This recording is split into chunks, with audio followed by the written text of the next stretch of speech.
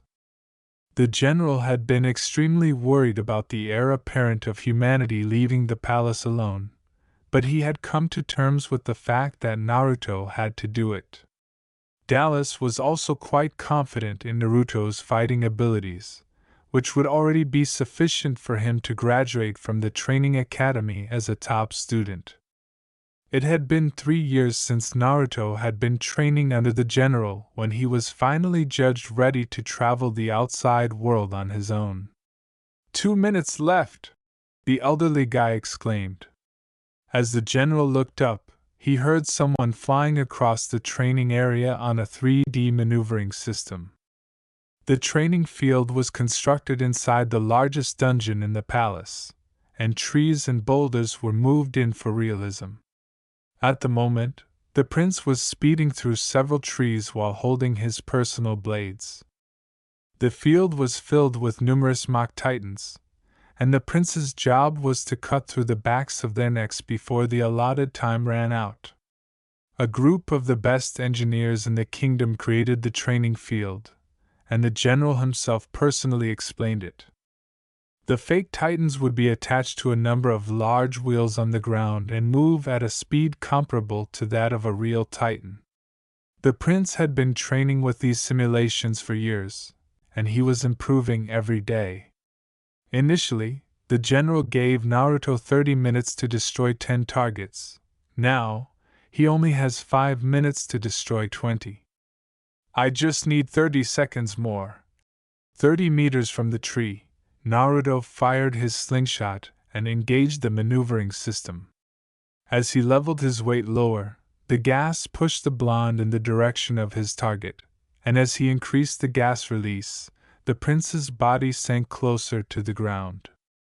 The blonde was whipped into the air as he threw himself from the tree. Up to 50 feet in the air, Naruto allowed himself to reach the limit of his maneuvering system and began to fall towards the final mock titan on the field. It was a 15-meter titan replica that was slowly approaching the prince's location. Just as the titan was about to pass him, Naruto stabbed out his blade after spinning his body in midair to maximize his descending force. The titan suddenly moved twice as quickly as before as Dallas smirked and clicked a button on the wall behind him. Naruto used his spinning momentum to release one of his blades and let it spin around in midair. Once his leg was in the proper position, he kicked the blade right at the hilt, sending it blasting towards the back of the titan's neck. The blade hit straight on the intended target, but it was not deep enough to cause a real titan death. The prince grunted as his attack completely missed his intended target, but he recovered quickly. Naruto retracted his leg and glared at the back of the fake monster as he did so. Just as the blonde was about to approach the titan, his leg shot out and landed a very powerful kick on the back of his own blade, digging it deep into the titan's neck.